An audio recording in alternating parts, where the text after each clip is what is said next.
Gaza की तरफ से इस वक्त की बड़ी खबर निकल कर आ रही है, उसके बारे में हम बात करेंगे। यहाँ पर आप देख सकते हैं जो ट्रक हैं कतार में लगी हुई है, सभी गाज़ा के अंदर मानवीय सहायता लेकर पहुँच चुके हैं जो दूसरी देशों से भेजे गए थे। जैसा कि आपको पता है सीज़ फायर की शर्तों में रखा गया था कि हर रोज़ 600 ट्रक गाज़ा के अंदर एंट्री देंगे और वो मानवीय सहायता गाज़ा के लोगों को पहुँचाएँगे। तो यहाँ पर आप देख सकते हैं वो सिलसिला जारी है। अब तक जब से सीज़ फायर हुआ है, जब से लेकर अब तक यहाँ पर अपडेट निकल कर आई है सोशल मीडिया के अकॉर्डिंग कि 900 ट्रक गाज़ा के अंदर मानवीय सहायता लेकर पहुँच चुके हैं और ये संख्या अब बढ़ चुकी होगी क्योंकि ये सिलसिला लगातार जारी है। यहाँ पर आप देख सकते हैं रफ़ा बॉर्डर से क्रॉसिंग हो रही है ट्रकों की और आराम से गाज़ा के अंदर अभी तक 900 ट्रक मानवीय सहायता लेकर पहुँच चुके हैं।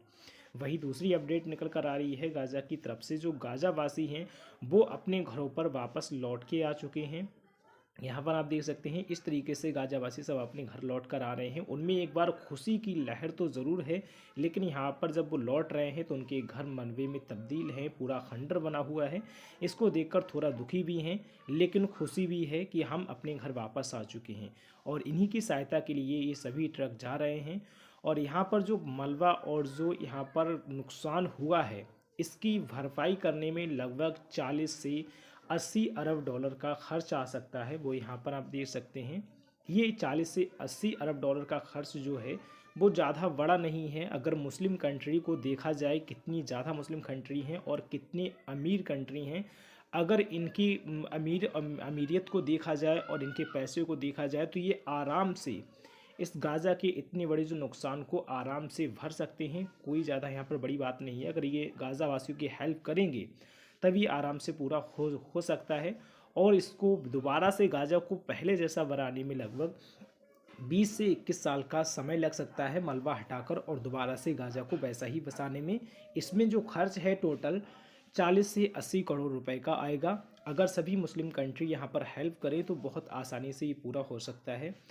और यहाँ पर तीसरी खबर जो निकल कर आ रही है वो ये है कि जो हमास ने 3 बंदियों को, इज़राइल की 3 बंदियों को छोड़ा है, उनकी जो रिपोर्ट है वो नॉर्मल आई है। क्योंकि जब हमास ने इनको इज़राइल को सौंपा और इज़राइल ने जब इनका मेडिकल टेस्ट कराया तो इनकी जो रिपोर्ट है बिल्कुल नॉर्मल आई है और देखने से भी लग रहा है कि ये बिल्कुल सही हैं, हंसती मुस्कुराती हुई अपने घर जा रही हैं।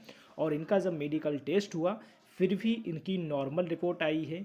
और यहाँ पर बहुत ज़्यादा बड़ी बड़ी बातें बनाई जाती हैं कि हमास ऐसा है, ये कर रहा है, वो कर देगा।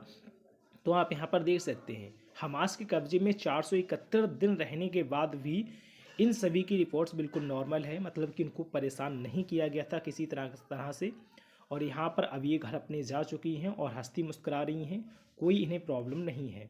यहाँ पर एक बुरी खबर भी निकल कर आ रही है गाज़ा की तरफ से। गाज़ा में कुछ यहूदियों की भी बस्तियाँ हैं, वहाँ पर यहूदी बहुत ज़्यादा गुस्साए हुए हैं इस चीज़ को लेकर कि ये सीज़ फायर कैसे हो गया, हम पूरी ज़मीन पर कब्जा कर लेते तो अच्छा रहता। तो यहाँ पर इसको लेकर उन्होंने भी काफ़ी ज़्यादा उद्रम मचाया, तो उनको रोकने की भी कोशिश की गई है। और यहाँ पर एक बड़ी अपडेट और निकल कर आई है कि गाज़ा में वेस्ट बैंक में लगभग 50 फ़िलिस्तीनियों को इजराइल ने एक बार फिर से अपनी हिरासत में ले लिया है और उन्हें पकड़ लिया है। तो इसको लेकर भी हमास और दूसरे संगठनों की तरफ से नाराज़गी जाहिर की गई है कि अब सीज़ फायर लागू हो चुका है, लेकिन इजराइल अपनी हरकतों से बाज नहीं आ रहा है। तो उनको छुड़ाने के लिए भी बातें चल रही हैं। फिलहाल पहले दिन जो बंदियों की अदला बदली की गई थी, मतलब 3 बंदी जो थी वो हमास ने छोड़ी हैं, इजराइल को दी हैं और इजराइल ने 90 बंदियों को वापस दिया है हमास को, मतलब गाज़ा में उनको वापस कर दिया है। और अब बड़ी अपडेट निकल कर आ रही है कि इजराइल ने एक बार फिर से 50 नए फ़िलिस्तीनियों को अपने कब्ज़े में ले लिया है। तो इसको लेकर यहाँ पर ये थोड़ी बुरी अपडेट आई है निकल के, तो उम्मीद है कि जल्द से जल्द उनको भी छोड़ा जाएगा। और इसको लेके भी चर्चाएं चल रही हैं कि इजराइल अब सीज़ फायर की शर्तों को ऐसे नहीं तोड़ सकता और उसको ये सीज़ फायर की सभी शर्तें माननी होंगी। जो भी कैद हुए हैं उनको दोबारा से रिहा करना होगा।